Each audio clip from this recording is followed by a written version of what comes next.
یعنی ایک شخص ہے جو آؤٹ آف ٹرن 3 مہینے کے لیے الیکشن ہونا ہے، وہ ایک تو آپ کو نظر آتا ہے کہ وہ ہر وہ کام کرتا ہے کہ جس سے الیکشن نہ ہو. صحیح. اس کی پریس کانفرنسز، اس کی گفتگو، اس کے وزراء کی پریس کانفرنسز، اس کا ایک ہی فوکس ہے، سب کو نظر آتا ہے. مطلب آپ کتنا اس بات کو ریپیٹ کر لیں گے. دوسرا دانش اسکول میں ان کی کنٹریبیوشن کیا تھی، اس تقریب میں ان کا بیٹھنا؟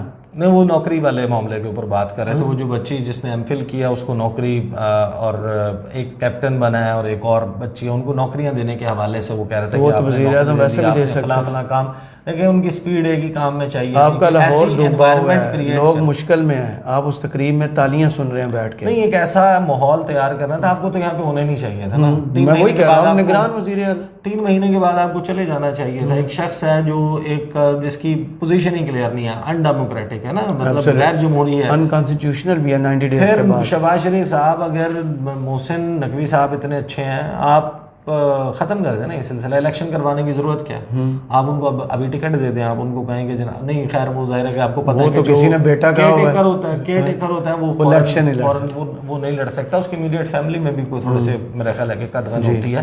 معاملہ یہ ہے کرامت مغل صاحب کہ پھر یہ جو ہم ڈیموکریٹک سسٹم اس کی بات کرتے ہیں، جمہوریت کی، اس کو ختم کر دیں، الیکشن کروانا ختم کر دیں. محسن نقوی ہیں، نجم سیٹھی ہیں ماشاءاللہ، میر شکیل الرحمان ہیں، علیم خان، وہ بھی آج کل میڈیا اونر ہیں. 1-2 اور بڑے جو ہے وہ جن کا دماغ بہت ذہین اور فتین میڈیا کے مالکان ہیں. وہ 8-10 صحافی ہیں جن کو مریم خود مینیج کر لیتی ہے. ہاں، اٹھا کے ان کو دے دیں پھر حکومت.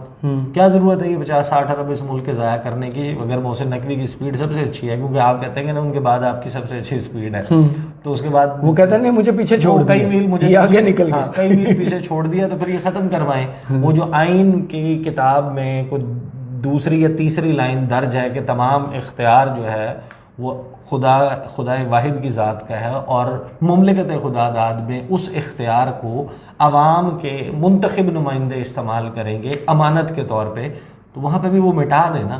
محسن نقوی صاحب زندہ باد، آپ کریں جناب. بغیر اس کے اتنے ذہین فتین لوگ پھر رہے ہیں، ان کو تو سب کچھ آتا ہے. یہ تو بڑے بہترین طریقے سے سارے معاملات سنبھال لیتے ہیں. آٹے کے تھیلے میں تصویر بھی لگا لیتے ہیں، اور کشتی میں بیٹھ کے جھنگ کے ساتھ چناب کے سیلاب میں دیہاتوں کا دورہ بھی کر لیتے ہیں. کڈنی سینٹر بھی سنبھال لیتے ہیں. راولپنڈی انسٹیٹیوٹ آف کارڈیولوجی کا دورہ بھی کر لیتے ہیں. ادھر بھی وہ سب کرتے ہیں، کچھ نہیں کرتے، خوش اخلاق بھی ہیں. اچھا نہیں، میں آپ کو ایک بات بتاؤں،